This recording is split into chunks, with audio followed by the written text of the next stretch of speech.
আসসালামু আলাইকুম। বাংলাদেশের অন্যতম জনপ্রিয় অনলাইন ট্রাভেলস প্ল্যাটফর্ম ফ্লাইট এক্সপার্টের ওয়েবসাইট হঠাৎ বন্ধ হয়ে যাওয়ায় হাজারো গ্রাহক এবং টিকিট বিক্রেতা এজেন্সি অসন্তোষ প্রকাশ করেছেন। যারা নিজেরা প্ল্যাটফর্ম থেকে বিমানের টিকিট বুক করেছিলেন তারা এখন আর টিকিট নিয়ে অনিশ্চয়তার মুখোমুখি।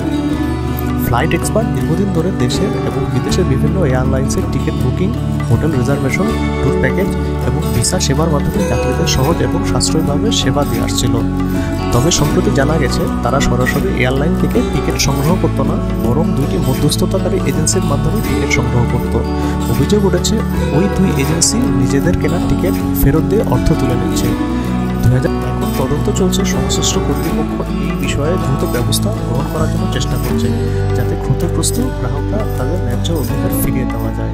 এর আগে ডেস্টিনি 2000 লিমিটেড এলএলএ বাণিজ্যিক পদ্ধতির মাধ্যমে 24,000 কোটি টাকা অর্থ আত্মসাৎ করার অভিযোগ উঠেছিল এবং 2021 সালে ইফানি 9,000 কোটি টাকা আত্মসাৎ করে পরে তাদের কার্যক্রম বন্ধ করে দেওয়া হয়। ধন্যবাদ আমাদের সাথে থাকার জন্য। পরবর্তী কোনো আপডেটেড নিউজ পাওয়ার জন্য আমাদের চ্যানেলটি সাবস্ক্রাইব করে আমাদের পাশেই থাকুন। ধন্যবাদ।